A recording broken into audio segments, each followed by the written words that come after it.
bada boom, and it's over, right? And that's it. So when I first got into this, I was nowhere near prepared for the spiritual warfare that would come. You know what I'm saying? I just wasn't prepared. And I had an experience that started me on the road of preparation. And I can, it's a great night. There's been a crazy stuff going on, and I'm just going to be real candid with you. I believe that each and every experience that we have, we're allowed to have. I mean, any experience that you have with evil, I'm a Christian, so any experience that I have with evil, I'm allowed to have that experience because I need to learn a lesson, you know? So I think that my experiences that I've had have all been leading to me to get to the point to where I'm at today, and I'm in a great spot. I really love it. I used to be afraid to talk about demons, Gary. Demons can kiss my butt right now. I ain't worried about them because I understand now. I understand how to protect myself. I understand where the protection comes from, but I did have an experience that really shook me to my core, and I still have residual kind of problems for it, physical problems from it. I took a phone call this was 2016, middle of the year. I can't give you the exact month, you know, but middle of the year 2016, from this lady who, when the conversation originally started, she was saying, hey, you know, I have these kind of bad experiences that happen to me, bad things that followed my family for a long time, bada bing, bada boom. And I'm just listening. You know, I'm lending her my ear and being a listener. You know, 90% of what I do is listen to people. And I'm trying to figure out if they're telling the truth or not. You know, actually 95% of what I do is listen. The other 5% is I throw questions in there and just little things to try and throw them off. So I'm listening to her. And she's talking about how she believes her family has a curse. They get a brand new car, and that car ends up, they end up having an accident in the car. They get another house, and there's a fire in the house. Or they rent an apartment, and there's a kitchen fire.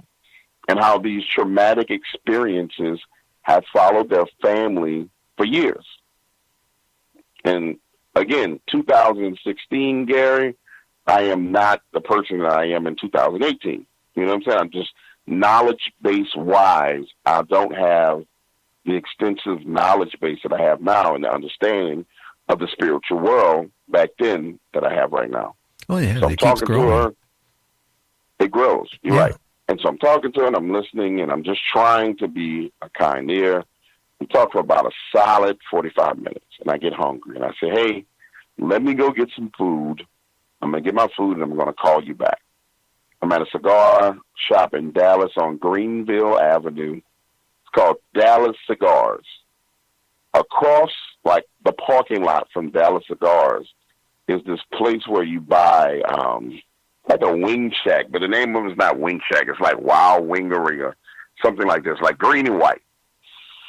I leave out of the cigar shop. I walk over there. I order my food. It takes about 10, 15 minutes for me to get my food.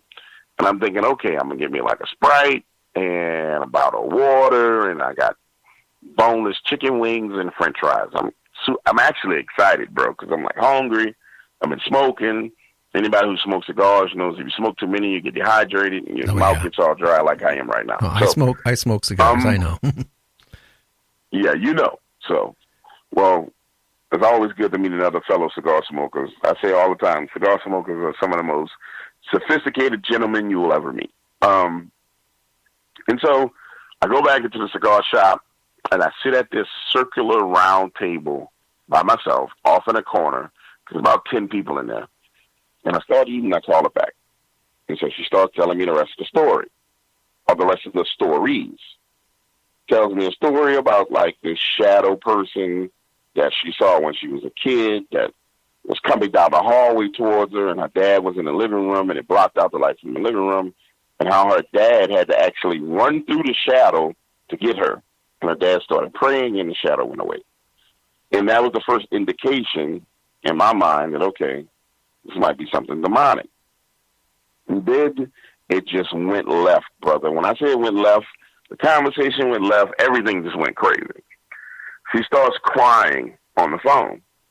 And she says, I want to tell you what happened. The worst thing that happened but I don't know if I should tell you because when I talk about it, it manifests itself. And I don't know if it's safe for me to talk about it. Me being completely and totally ignorant, Gary, I'm like, yeah, go ahead and talk about it. It'll be okay. Don't worry about it. Like, oh, my God. I'm looking back on it, I'm like, whoa. Big mistake. Big mistake. Huge mistake. Oh, yeah. Huge mistake, right? She starts telling me about it. She says, when I was 15 years old, I go to bed early, about 9 o'clock, and I'm laying in the bed. And she says that the way her bed was set up, it was against the wall. And so she's laying with her back to the wall and looking to the opposite side of the room is the window, and there's a curtain. So she's laying there, and she's got long curtains that reach down to the floor. And she sees the curtain move. And then when she sees the curtain move, there's no air conditioning on in the house. She's got a ceiling fan on in the room, but it's not high enough. It's like, you know how you put the ceiling fan on a lowest rotation? It's on a lowest rotation. And she sees the curtain move. And at first she's like, I don't know what's going on, but I'm going to go to sleep. So she tries to go to sleep. Something keeps telling her to look at these curtains. So she looks at the curtain, and the curtain moves back. A hand comes around the curtain, pulls it back, and she sees this old lady's face, like an old hag. And the old lady has got like a little, not a black veil, but she's got like a hood on her head, but it's lace. It's not like a hood like you would think someone has, like a non-transparent hood. It's like a lace hood on top of her head, and it comes down right above her forehead to her eyebrows. And then the lady lets the curtain go, and she disappears. And so she starts praying, and, she's like, okay, I'm going to pray, and this is going to go away. She falls asleep. She wakes up about 3 hours later. She's about 4:30. No, she says it's about 12 to 1 o'clock in the morning. And she has this sense that something is behind her in the bed.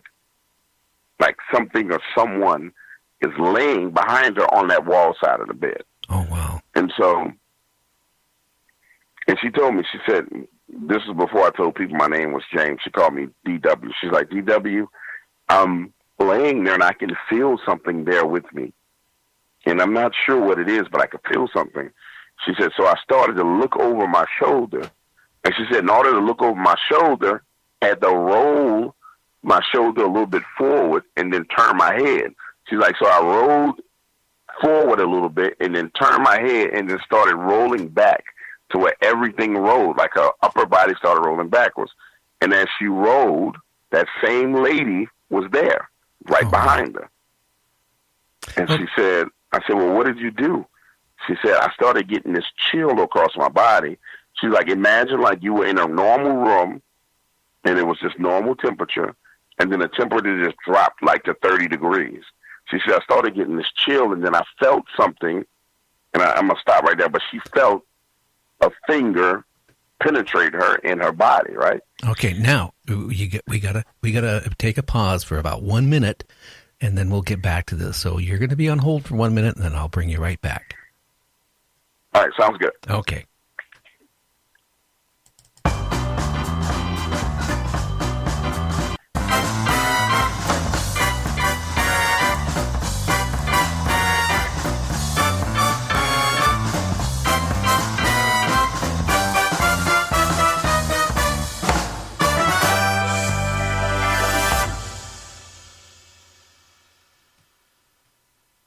With Gary Anderson. Hey, this is Gary from Night Dreams Talk Radio. I want to welcome a new sponsor to our show, PhoenixShaving.com. I know what you're thinking, right? Oh, another disposable razor company. Well, the fact is they're not. You remember the razors that your father and his father shaved with? Did you ever notice they didn't have, well, the embarrassing razor burn or ingrown hairs or the razor bumps after they shaved?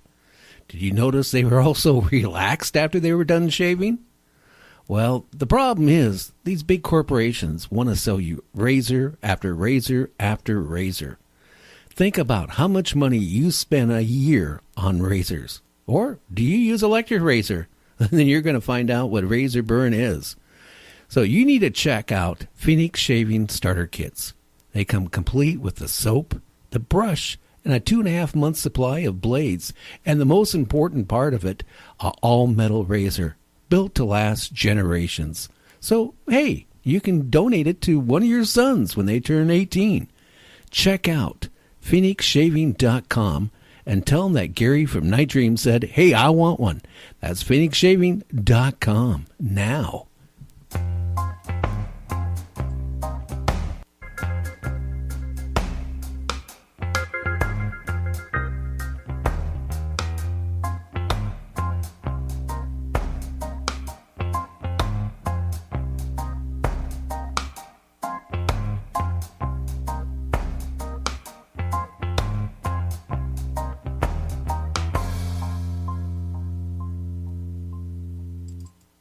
You're listening to Night Dreams Radio with Gary Anderson.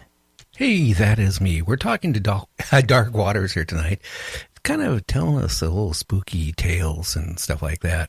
Are you still on there, Dark Water? I hope he's here. Gee, I hope we didn't lose him. Yeah, you there yet?